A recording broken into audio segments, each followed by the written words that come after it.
Can a $10 display from Amazon actually bring your iPhone 11 Pro Max back to life?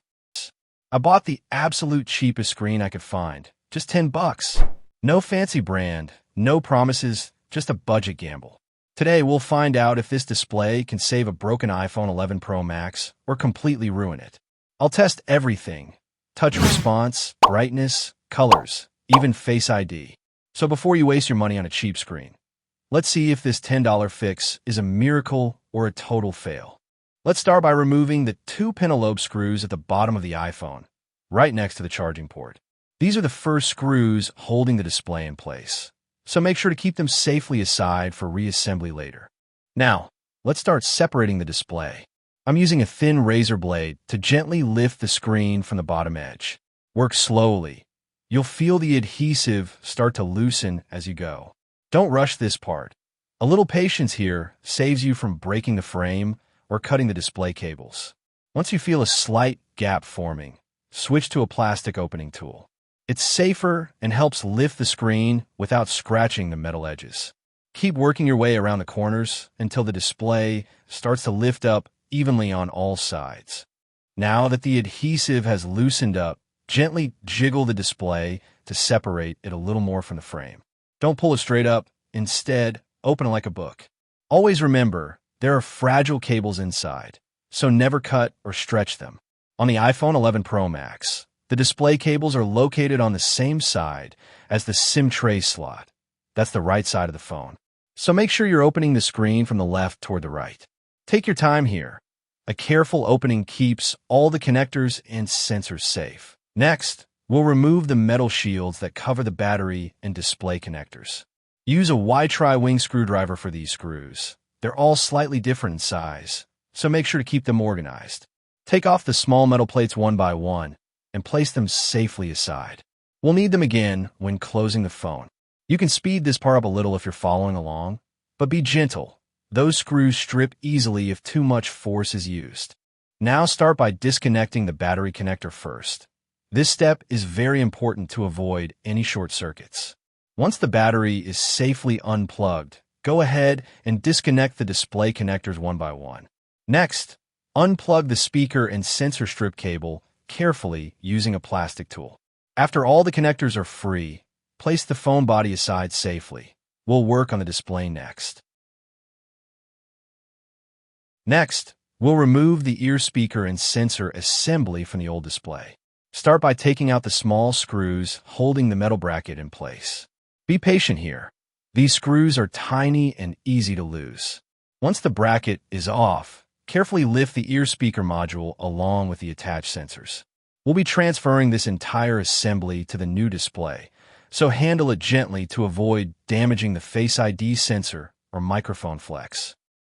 Here's the new display I got for just $10. And check this out, the box even claims it has True Tone and haptic touch. Honestly, for a $10 screen, that's pretty amazing. Let's open it up and see if it really lives up to these features.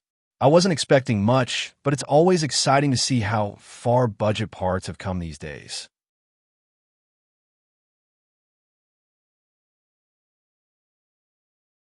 Now, let's transfer the ear speaker and sensor assembly onto the new display.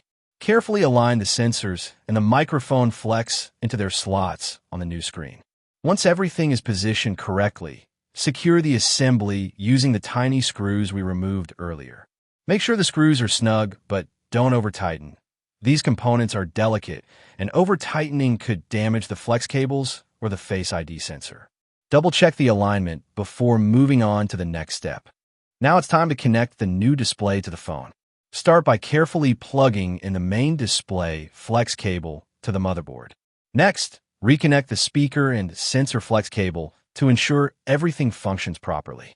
Finally, reconnect the battery connector. Always last for safety. Double-check all connections are secure before closing the phone to avoid any issues with touch or sensors. Now that all connectors are in place, let's secure all the internal screws. Start by reinstalling the screws for the metal shields over the display connectors, as well as the screws for the ear speaker and sensor bracket. Make sure every screw goes back into its original position to keep everything aligned and safe.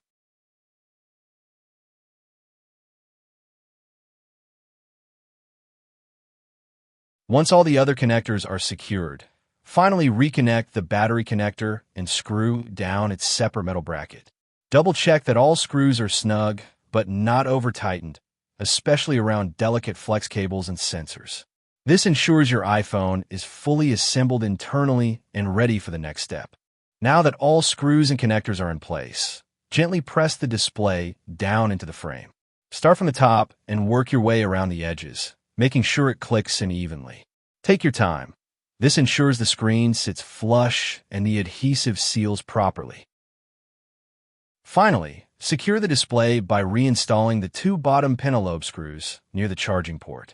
These screws hold the screen firmly to the frame, so make sure they're snug but don't over-tighten. And that's it.